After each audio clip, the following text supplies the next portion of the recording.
demonstration speech. This demonstration speech is going to be conducted on the procedures that inspection personnel through the federal government process in order to take a salmonella sample.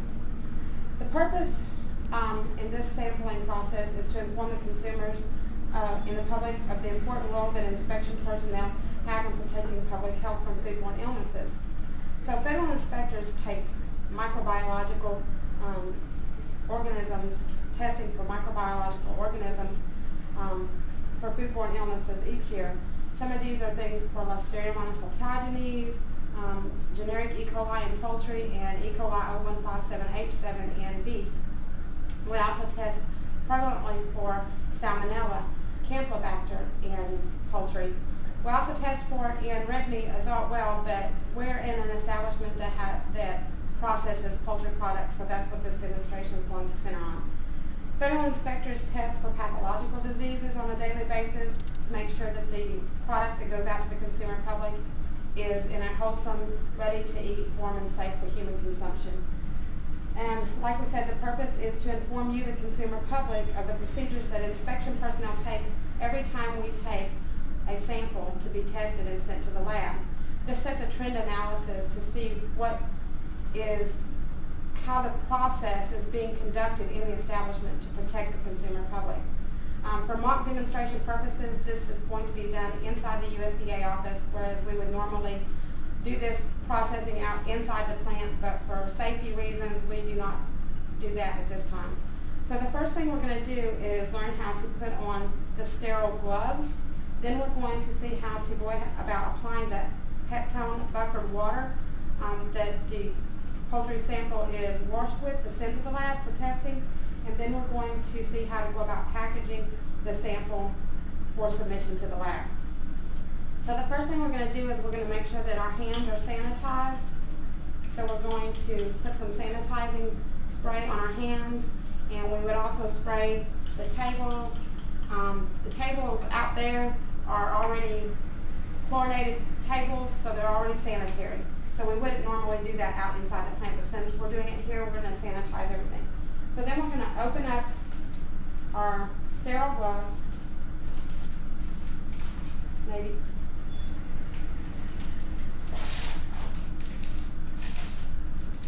And there's a certain procedure how to put these on. You can't touch the inside of the glove, or rather the outside of the glove. You have to touch, they're folded over. So you want to make sure that you're touching the part that's going to be touching your skin anyway. So you put one on, touching only that part of the glove. You slip your fingers into the gloves and pull it up over your hands. Then you're going to take the other one and slip it on over your hands. And once you have both sterile gloves, then you can kind of fit them on your hands a little bit better because both sides on the outside are sterile. So once we do that, we're going to then take our sterile bag and we're going to open it up. And we're going to slip our carcass into the sterile bag. We're going to apply our Peptone water, which is sealed. So we're going to unseal the Peptone water and pull off the seal. And then we're going to take and hold our chicken so that when we put it, we are pouring the Peptone water into the cavity of the chicken. And pour the whole thing in there. We're going to seal our bag.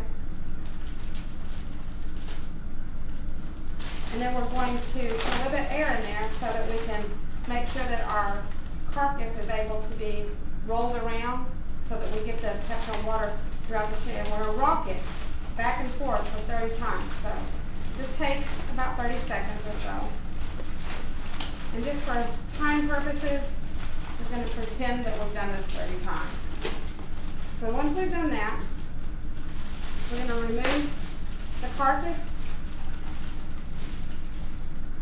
from the water, from the Peptone water, and then we're going to open up our container that we're going to send to the lab. And we're simply going to pour in our water into the jar. Now we can take our gloves off because we've done what we have to do. We're going to seal the jar. the next thing we're going to do is we're going to take our lab cells. So now we've put on our sterile gloves, we've washed our chicken, now we're going to make sure that our lab sample gets there in a safe way. So we have to seal it with FSIS laboratory seals so that we can show that it wasn't tampered with. We're just going to put a seal on the outside of that so that we can let the lab know that it wasn't tampered with before it got to the lab. So after that, we normally put it in a refrigerated box with an ice pack, and then we attach the rest of our lab sample seals to the forms, and then we send it on to the lab that it's assigned to go to whatever lab has an opening for that day. That's the basic idea behind how we go about taking salmonella samples. And again, this was just simply to give the consumer public an idea of how we go about collecting and verifying analysis and trends in our inspection duties. Not only do FSIS employees do these procedures daily when we're doing a salmonella sample set, which is 52 samples, the industry does them every day of the year. So they have a trend analysis that they're watching also.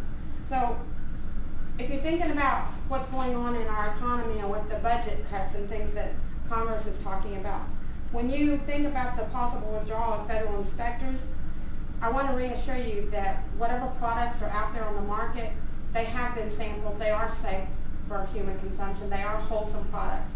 So you won't have to worry about what's out there. The drawback is whatever doesn't get inspected will not be in the public to eat because there won't be inspection. So inspection is important and our sampling is important. So I wanted to demonstrate to you what our jobs are in order to protect you, the consumer, each and every one of you, your families. So that's my demonstration.